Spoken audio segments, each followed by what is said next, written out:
Hello, aspirants, and welcome to the UPSC Analyzer. Today, we will discuss newspaper analysis dated 22nd of October 2023. First news regarding Gaganyaan है, जो कि हम कल भी discuss कर चुके थे कि जो क्रू एस्केप मॉड्यूल है उसको एक्चुअली टेस्ट किया जाना है। तो क्रू एस्केप मॉड्यूल को टेस्ट किया जा चुका है सक्सेसफुली। गगनयान मिशन है क्या? तो ह्यूमंस को भेजा जाएगा लो स्पेस ऑर्बिट में 3 दिनों के लिए। यही है गगनयान मिशन, जो कि 2024 या तो 2025 की स्टार्टिंग में लॉन्च किया जाएगा।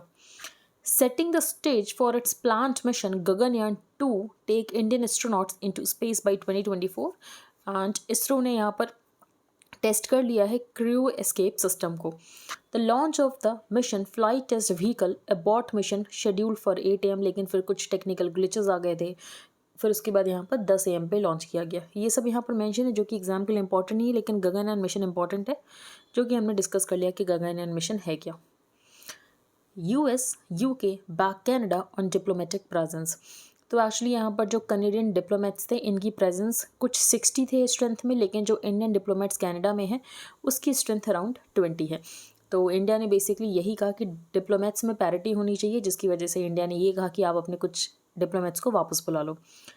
उसके बाद जो कनेडियन फॉरेन मिनिस्टर है, उनका ये कहना है ये तो जेनेवा कन्वेंशंस को वायलेट करता है, वियना कन्वेंशंस को वायलेट करता है। और US UK ने बैक किया है कनाडा को ऑन डिप्लोमेटिक प्रेजेंस को, कि इंडिया को इस तरीके से नहीं करना चाहिए कि आप अपनी डिप्लोमेटिक प्रेजेंस की जो स्ट्रेंथ है उसको यहाँ पर डाउन साइज करो, नहीं तो हम इम्यूनिटी विड्रॉ कर लेंगे। तो ये सब इंडिया को नहीं करना चाहिए, ऐसा US UK का कहना है। यहाँ पर एक ग्रुपिंग मेंशन है 5 आइज। ये जो 5 आइज की ग्रुपिंग है, ये आपस में इंटेलिजेंस पूल करते हैं। कौन कौन से कंट्रीज है इसमें? US UK Canada Australia New Zealand. तो ये 5 आइज ग्रुप बनाते हैं एंड ये साथ में इंटेलिजेंस को पूल करते हैं। A day after Canada announced the departure of its 41 diplomats and their family members from India, US, UK backed Ottawa's contention कि जो दिल्ली का एक्शन है for seeking diplomatic parity went against the Vienna convention on diplomatic relations. तो इसका मतलब ये है कि जो US एंड UK हैं, इन्होंने बैक किया है कनाडा को और ये कहा है कि इंडियन गवर्नमेंट को कोऑपरेट करने की ज़रूरत है। ये जो हरदीप सिंह निज्जर की किलिंग हुई थी, उसको लेकर इंडियन गवर्नमेंट को कनाडा के साथ कोऑपरेट करने की ज़रूरत है। The two countries part of the 5 eyes intelligence sharing alliance that also includes Canada Australia New Zealand also अर्ज इंडिया की कोऑपरेट करो in the Canadian investigation into the killing of the Khalistani separatist Hardeep Singh Nijjar. तो फर्स्ट पेज पर actually यही news है। बाकी जोली ये foreign affairs minister हैं कनाडा की, तो इन्होंने इंडिया पर स्वाइप लिया ये कहते हुए कि आप ऐसे यूनिलेटरल रिवोक नहीं कर सकते हो डिप्लोमेटिक प्रिविलेज को, इम्यूनिटी को, ये कंट्रेरी है to the violation of the international law and ये डिप्लोमेटिक रिलेशंस जो है ये इस कन्वेंशन को वायलेट करता है। और US UK ने भी कनाडा को इसके ऊपर बैक किया है। तो फर्स्ट पेज पर आप देख सकते हो, बाकी कोई इंपॉर्टेंट न्यूज़ नहीं है। Gehlot pilot and Congress first list. तो एक्चुअली यहाँ पर 5 स्टेट्स में इलेक्शन होने वाले हैं, तो उसको लेकर ये पॉलिटिक्स की न्यूज़ है, जो कि आपके एग्जाम के लिए इंपॉर्टेंट नहीं है, तो आप इसको स्किप कर सकते हो। Body in changes of Swiss women killed, तो ये मर्डर वर्डर हो गया, ये आपके एग्जाम के लिए इंपॉर्टेंट नहीं है। तो अगर आपको ऐसा लगता है कि कोई भी ऐसी न्यूज़ को छोड़ा जा रहा है जो कि एग्जाम के लिए रेलेवेंट है, तो ऐसा बिल्कुल नहीं है। हम सारी न्यूज़ कवर की जाती हैं। जो न्यूज़ एग्जाम के लिए रेलेवेंट नहीं है, ना कि प्रीलिम्स के लिए ना ही मेंस के लिए, उसको ही छोड़ा जा रहा है। अब हम चलते हैं आगे। एक इम्पॉर्टेंट अनाउंसमेंट है UPSC एनालाइजर मेंटरशिप प्रोग्राम। अगर आपको ज्वाइन करना है तो आप कर सकते हो। इसमें करंट अफेयर्स को कॉम्प्रहेंसिवली कवर किया जा रहा है फ्रॉम ऑल द सोर्सेज जो कि रेलेवेंट है UPSC प्रीलिम्स एंड मेंस के लिए। तो आपको prelims specific and mains specific दोनों के ही रिगार्डिंग करंट अफेयर्स प्रोवाइड किए जाएंगे। कहाँ से करंट अफेयर्स कवर किए जा रहे हैं? तो 1 जनवरी 2023 टिल मार्च 2024 तक कवर किए जाएंगे। प्रीलिम्स स्पेसिफिक सीरीज़ है, जिसमें प्रीलिम्स के इंपॉर्टेंट टॉपिक्स कवर किए जा रहे हैं, प्लस 10 FLTs है एंड मेंस स्पेसिफिक मेंटरशिप भी प्रोवाइड की जाएगी। प्राइस यहाँ पर मेंशन है, आप पेमेंट कर सकते हो via UPI to this UPI ID and then you have to send your details on this email ID। Next page पर हम चलते हैं। तो हमने डिस्कस किया था एक्चुअली जो नमो भारत ट्रेन है उसको यहाँ पर इनॉग्रेट किया गया और कम्यूटर्स यहाँ पर जा रहे हैं। आपके एग्जाम के लिए इंपॉर्टेंट नहीं है। बाकी रीजनल रैपिड ट्रांजिट सिस्टम ये हम डिस्कस कर चुके हैं। Project to turn Gol market into museum important है आपके एग्जाम के लिए, तो उसको हम स्किप कर रहे हैं। Transport tops emission chart. तो वही दिल्ली में बहुत ज़्यादा एयर पोल्यूशन है एंड हमने डिस्कस किया था मुंबई में भी बहुत ज़्यादा एयर पोल्यूशन था और मुंबई ने दिल्ली को बीट कर दिया एयर पोल्यूशन में। हमने रीजंस भी डिस्कस किए थे कि मुंबई में क्यों ज़्यादा एयर पोल्यूशन हमें कुछ सालों से देखने को मिल रहा है। और उसके बाद हमने सोल्यूशंस भी डिस्कस किए थे कि एक्चुअली जो म्यूनिसिपल कॉर्पोरेशन है वो क्या क्या स्टेप्स ले रही है। तो ये सब कुछ आपको नोट करके लिखना होता है कि अगर air pollution for example GS3 में एनवायरनमेंट में टॉपिक फॉलो होगा एयर पोल्यूशन, तो आपको पहले से नोट्स प्रिपेयर करके रखने होते हैं इन टॉपिक्स के। आपको न्यूज़पेपर से बहुत अच्छे पॉइंट्स मिलते हैं, तो आप इसको नोट कर लो। ट्रांसपोर्ट टॉप्स एमिशन चार्ट, तो यहाँ पर कंपेयर किया गया है 2010 एंड 2020 को। फॉर एग्जांपल PM 2.5 कितना इंक्रीज़ हुआ है, पहले 30.25% था, नाउ इट इंक्रीज टू 41.37। वैसे ही PM 10 कितना इंक्रीज़ हुआ है, विंड ब्लोन रोड डस्ट की वजह से कितना इंक्रीज़ हुआ है, PM 2.5 कितना, PM 10 इंक्रीज़ हुआ है। फिर इंडस्ट्री, तो ये पूरा यहाँ पर डेटा दिया गया है। For emissions of pollutants from the transport sector has increased in Delhi and adjacent NCR areas over the decade। और ये पेपर कौन सा है, decadal growth in emission load of major air pollutants in Delhi. तो आप मेंशन कर सकते हो, इस पेपर में बताया गया कि PM 2.5 एंड PM 10 की मात्रा जो है वो कैसे बढ़ी है। हमने कल डिस्कस किया था NCAP national clean air programme. तो नेशनल क्लीन एयर प्रोग्राम ये प्रीलिम्स के पर्सपेक्टिव से भी इंपॉर्टेंट है। तो सरकार का कुछ टारगेट है, कुछ यहाँ पर सिटीज़ हैं जिनको कि टारगेट किया जा रहा है जहाँ पर एयर पोल्यूशन बहुत ज़्यादा है, तो वहाँ पर एयर पोल्यूशन कम करना है। अगर आपको ये पता है कि national ambient air quality standards में कौन कौन से पोल्यूटेंट्स को मेजर किया जाता है, then please tell me in the comment section. And please आप अपना पार्टिसिपेशन दिखाया करो, तभी मेरा मोटिवेशन रहेगा न्यूज़पेपर बनाने का। Otherwise I will stop making this analysis, अगर मेरे पास मोटिवेशन नहीं रहेगा इसको बनाने का। China rumped up true presence infra along LAC इन 2022। तो एक्चुअली पेंटागन ने एक रिपोर्ट निकाली, और पेंटागन की रिपोर्ट में ये कहा गया है कि जो चाइना है ये बहुत पहले से ही अपने इंफ्रास्ट्रक्चर को प्रिपेयर कर रहा था। एंड 2020 में तो हमने देखा ही कैसे गलवान क्लैश ऑफ हो गया था। तो चाइना बहुत पहले से प्रिपेयर कर रहा है, चाइना इंफ्रास्ट्रक्चर बना रहा है। तो चाइना और इंडिया का बॉर्डर इशू, ये GS2 में आपको प्रिपेयर करना है कि इंडिया चाइना बॉर्डर इशू कैसा है। फॉर एग्जांपल हम बॉर्डर को 3 सेक्टर्स में डिवाइड कर सकते हैं, eastern sector, middle sector and the western sector. तो ईस्टर्न सेक्टर में अरुणाचल प्रदेश आ जाता है, मिडिल सेक्टर में ज़्यादा कुछ ऐसे डिस्प्यूट्स हैं नहीं, लेकिन वेस्टर्न सेक्टर में जो लद्दाख वाला एरिया है वहाँ डिस्प्यूट है। तो आपको ऐसे डिवाइड कर लेना है, मैकमोहन लाइन, जॉनसन लाइन कौन मानता है, मैकमोहन लाइन क्या है, अरुणाचल में क्या पोर्शन है, ये सब कुछ आपको पता होना चाहिए, थोड़ा बहुत आइडिया होना चाहिए। एग्जाम्पल इंपॉर्टेंट हो जाता है इंडिया चाइना रिलेशंस, तो वहाँ पर आप एक बॉर्डर इशू भी लिख सकते हो। फिर नेपाल के साथ वो काला पानी वाला इशू है, भूटान के साथ ही इस चाइना का एक्चुअली दोकलाम वाला इशू है। तो ये सारे इश्यूज चाइना के चलते रहते हैं, बॉर्डर डिस्प्यूट बहुत ज़्यादा चाइना का कंट्रीज़ के साथ। Since 2020 when the LAC stand off begin, both India and the China have deployed tens of thousands of additional troops in the Ladakh region with talks yielding no substantive development so far. Both sides have also significantly ramped up infrastructure in the region for sustenance and quick mobilization of the troops to the LAC।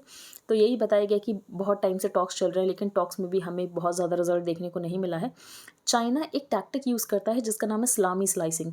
सलामी slicing क्या होता है कि China थोड़ा थोड़ा area लेता है। For example एक बार थोड़ा सा एरिया ले लिया तो आपको लगेगा ठीक है थोड़ी सी बात है, हम यहाँ पर कॉम्प्रोमाइज़ कर लेते हैं।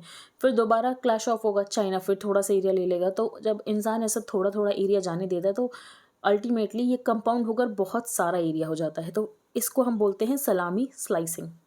ठीक है, तो ये कीवर्ड आप यूज़ कर सकते हो in your answer writing. Next, government and politics, सब कुछ यहाँ पर इलेक्शंस के बारे में जो कि हम डिस्कस नहीं करेंगे। Hope my inputs do not come in handy. ये एक्चुअली गगनयान टीम को इमरजेंसी स्प्लैश डाउन में बताया गया कि अगर यहाँ पर क्रू एस्केप हुआ और सी में किसी अननोन लोकेशन पर चला गया तो कैसे ट्रैक डाउन करेंगे, ये इंपॉर्टेंट नहीं है। गगनयान मिशन ज़रूर इंपॉर्टेंट है। आई थिंक 2023 में क्वेश्चन आया था ऑन द चंद्रयान मिशन, तो गगनयान मिशन पर क्वेश्चन आ सकता है नेक्स्ट ईयर, क्योंकि हर साल अगर आप देखो तो एक मिशन के ऊपर क्वेश्चन आता ही आता है। For example last year I think 2022 में जेम्स वेब स्पेस टेलीस्कोप के ऊपर क्वेश्चन था, तो एक ऐसा क्वेश्चन आपको मिलेगा ही मिलेगा। अब हम चलते हैं आगे। डार्क शेडो ओवर लव, तो एक्चुअली सेम सेक्स मैरिज को लेकर आर्टिकल लिखा गया है। सेम सेक्स मैरिज को लेकर हमने मिनॉरिटी, मेजॉरिटी वर्डिक्ट सब डिस्कस किया। तो एक्चुअली इनको राइट्स तो मिले नहीं है, भले ही यहाँ पर मिनॉरिटी वर्डिक्ट चाहिए था कि एटलीस्ट आप मैरिज के राइट्स मत दो लेकिन सिविल यूनियन के राइट्स दे दो। सिविल यूनियन का क्या मीनिंग होता है, ये बहुत बच्चों के डाउट्स थे जिन्होंने टेलीग्राम ग्रुप पर पूछा भी था। सिविल यूनियन का मतलब ये होता है कि एज अ मैरिज तो रिकॉग्नाइज नहीं किया जाएगा, लेकिन मैरिज की वजह से जो राइट्स मिलते हैं वो दे दिए जाएंगे। तो मैरिज की तरह रिकॉग्नाइज नहीं किया जाएगा, लेकिन कपल को एज अ मैरिड कपल जो भी राइट्स मिलते हैं वो राइट्स दे दिए जाएंगे सेम सेक्स कपल्स को। ये होता है सिविल यूनियन। तो माइनॉरिटी वर्डिक्ट का ये कहना था कि सिविल यूनियन की तरह राइट्स दे देने चाहिए, लेकिन एक्चुअली मेजॉरिटी वर्डिक्ट भी इसके अगेंस्ट था, जिसकी वजह से यहाँ पर सिविल यूनियन का राइट भी नहीं मिला है। When LGBTQIA+ ask for the same rights and privileges as married couples, what is the answer of the state? तो इंडियन पार्लियामेंट ने कोई लॉ नहीं बनाया जो कि रिकॉग्नाइज करता हो रिलेशनशिप, लेकिन सेक्शन 377 है जो कि क्रिमिनलाइज करता था intercourse against the order of the nature.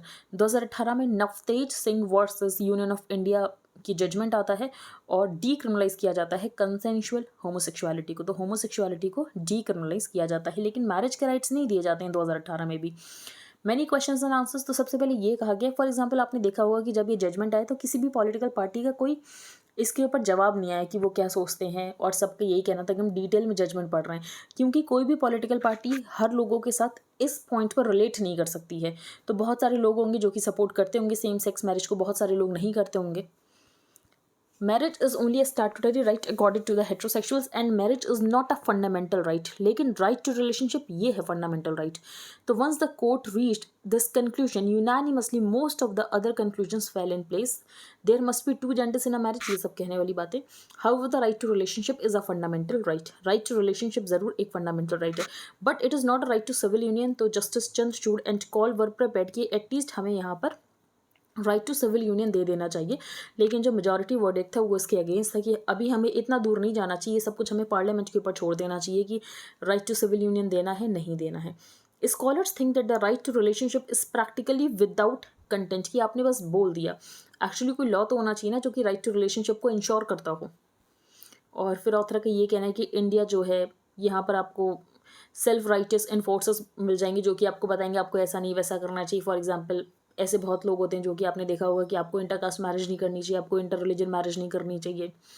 तो ये सारे इश्यूज़ हैं। तो बहुत सारे लोग हैं जो कि यहाँ पर मॉरलिस्टिक ज्ञान देते रहते हैं, और जिसकी वजह से ये जो होमोसेक्सुअल कपल्स हैं इनको ये बहुत ज़्यादा फेस करना पड़ता है, ऐसा ऑथर का कहना है। Deoria UP 44 years apart. तो एक्चुअली यहाँ पर डेथ हो गई थी लैंड डिस्प्यूट को लेकर, और जो कि बहुत बड़ा इशू बन गया है कुछ टाइम में, लेकिन आपके एग्जाम के लिए इंपॉर्टेंट नहीं है। व्हेन कास्ट डिफाइंस पॉलिटिक्स नहीं। नेक्स्ट है I still stand with Israel. ये ऑथर का अपना पर्सनल पॉइंट ऑफ व्यू चल रहा है, हम डिस्कस नहीं करेंगे। Whose life is it anyway. तो एक्चुअली इस केस को हमने पूरा ट्रैक किया था। क्या केस था, एक महिला थी 27 साल की महिला जिसकी 26 हफ्ते की प्रेगनेंसी थी। ये अबॉर्ट कराना चाहती थी, लेकिन सुप्रीम कोर्ट ने अबॉर्ट कराने से मना कर दिया। आपको क्या जानना है, आपको ये सारे केसेस ट्रैक नहीं करने हैं कि सरोगेसी का कौन सा केस आ गया, असिस्टेड रिप्रोडक्टिव टेक्नोलॉजी का कौन सा केस आ गया। आपको ART एक्ट प्रिपेयर करना है, आपको medical termination of pregnancy act prepare करना है, एंड आपको सरोगेसी एक्ट प्रिपेयर करना है।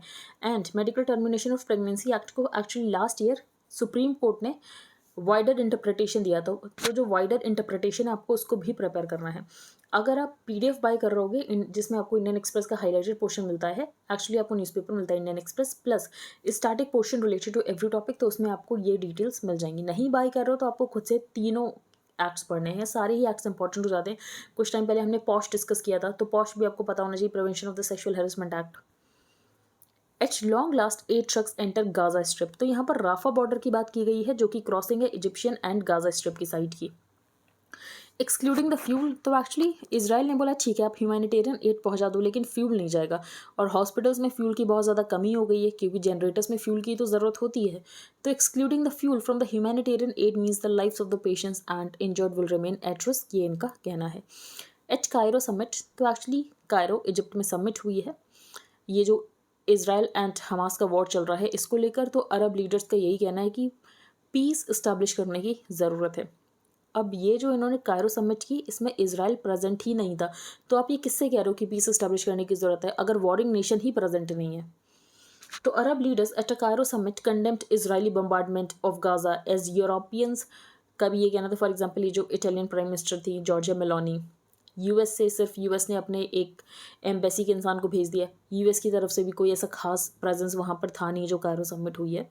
तो Arab state said it was time कि एफर्ट्स लेने की ज़रूरत है और पीस एस्टैब्लिश करने की ज़रूरत है between Israel and Palestine.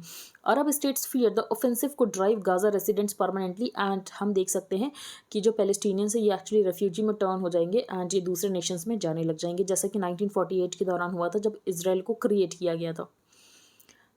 US sanctions 3 Chinese firms क्योंकि बैलिस्टिक मिसाइल के पार्ट दे रहे थे पाकिस्तान को। तो sanctions come days after Pakistan conducted the launch of the Ababeel ballistic missile system, और US ने इसके ऊपर लगा दिया सैंक्शन। ये जो 3 कंपनीज थी जो कि बैलिस्टिक मिसाइल के पार्ट प्रोवाइड कर रही थी। India's US food exports refusal rate 7 times higher than China's. तो ये जो फूड एक्सपोर्ट्स हैं इनको क्यों रिफ्यूज़ किया गया? फॉर एग्जाम्पल कुछ में तो ये था कि सैल्मोनेला बैक्टीरिया पाया गया था जिसकी वजह से सीवियर स्टमक इन्फेक्शन हो सकता है। बाकी कुछ को एंट्री रिफ्यूज़ कर दी गई कि बहुत ज़्यादा फिल्दी है।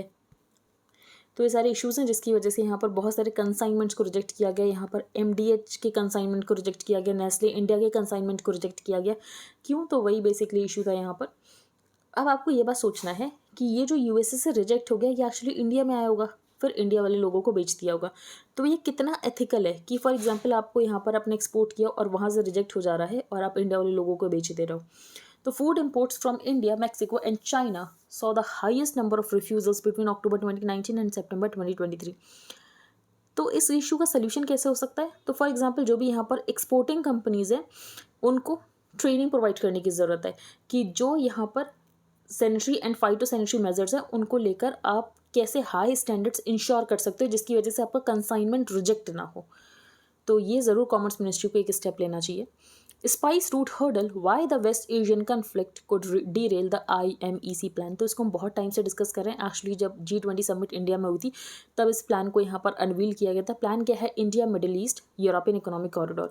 तो इंडिया से मिडिल ईस्ट को कनेक्ट किया जाएगा, मिडिल ईस्ट से यूरोप को कनेक्ट किया जाएगा। तो बहुत सारे पोर्ट्स कनेक्ट किए जाएंगे। फॉर एग्जाम्पल हमारा कांडला पोर्ट है, इसको कनेक्ट किया जाएगा। JNPT पोर्ट है, जॉर्डन में एक पोर्ट है, जॉर्डन में पोर्ट है। फिर उसके बाद हाइफा पोर्ट जो इसराइल का है इसको कनेक्ट किया जाएगा एंड देन यूरोप में कनेक्ट किया जाएगा। ग्रीस में एक पोर्ट है। तो ऐसे सारे पोर्ट्स को कनेक्ट करने की बात की गई थी। अब इशू क्या है? तो इशू यही है कि वेस्ट एशियन जो है ये एक वाइडर कन्फ्लिक्ट में फंसता चला जा रहा है। रीज़न क्या है? Israel Hamas war. The India Middle East Europe Economic Corridor position as a modern day spice route and as a weighty ideological alternative to the China's Belt and the Road Initiative. लेकिन issue यही है कि actually यहाँ पर logistical cost का issue है कि financing कहाँ से आएगी इतने बड़े प्रोजेक्ट की, क्योंकि आपने फाइनेंसिंग सोर्सेज को आइडेंटिफाई नहीं किया है। But for the connectivity corridor spanning India to Europe via West Asia that seeks to leverage cross-country railway lines and shipping corridors to physically link up a vast stretch of the Eurasian subcontinent, the eruption of fighting in Israel and the renewed tensions it has stored in the region makes any progress. ठीक है, अब हम चलते हैं आगे। Sports page पर तो कोई इंपॉर्टेंट न्यूज़ नहीं जो कि आपके एग्जाम के लिए इंपॉर्टेंट है। इस पेज पर कुछ इंपॉर्टेंट न्यूज़ नहीं है। यहाँ पर एक बात की गई है बीइंग ऑल ईयर्स।